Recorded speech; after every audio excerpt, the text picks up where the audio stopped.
Γεια σας καλοί μου φίλοι. Οι περισσότεροι με ξέρετε ως μαχόμενο δικηγόρο για σχεδόν 40 χρόνια στις αίθουσες των δικαστηρίων των Χανίων. Αποφάσισα να κατέβω ξανά στο πλευρό του Δημάρχου Πλατανιά Γιάννη Μαλανδράκη ως υποψήφιος Δημοτικός Σύμβουλος στο Δήμο Πλατανιά. Τα προηγούμενα χρόνια συνεισέφερα με συστηματική δουλειά, θα έλεγα, και προγραμματισμό στην ανασυγκρότηση της ΔΕΙΑΒΑ μαζί με τους συνεργάτες μου ως πρόεδρος του Διοικητικού Συμβουλίου, με μια σειρά μικρά και μεγάλα έργα υποδομών που θα έχουμε τον χρόνο να εκθέσουμε αργότερα, χωρίς να παραμελήσουμε όμως την καθημερινότητα του Δημότη.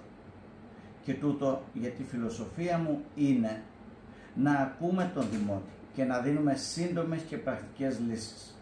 Ταυτόχρονα όμως θέσαμε τις προϋποθέσεις για όραμα και σχεδιασμό με το βλέμμα μπροστά. Σήμερα λοιπόν που ολοκληρώνει τη θητεία μου, 4 χρόνια μετά, σας κοιτάζω στα μάτια με καθαρό βλέμμα και ζητώ να με στηρίξετε εκ νέου ως υποψήφιο Δημοτικό Σύμβουλο για τον Δήμο Πλατανιά με δήμαρχο τον νυν δήμαρχο Γιάννη Μαλανδράκη. Ζητώ να με κρίνετε αυστηρά αλλά και δίκαια για την όποια δράση μου ως Δημοτικό Σύμβουλο και για το έργο στη ΔΕΙΑΒΑ ως πρόεδρός της.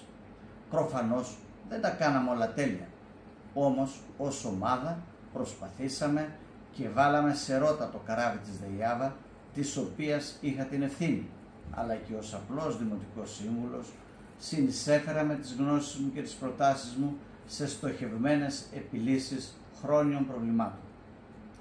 Εύχομαι ολόψυχα καλή τύχη σε όλους τους συνυποψηφίους μου, να έχουμε ένα σωστό προεκλογικό αγώνα για το καλό του Δήμου Πλατανιά και των Δημοτών του, ενός ευλογημένου τόπου που έχει ευτυχήσει να έχει ένα σπουδαίο τουριστικό προϊόν και μια παρθένα και αυθεντική ενδοχώρα.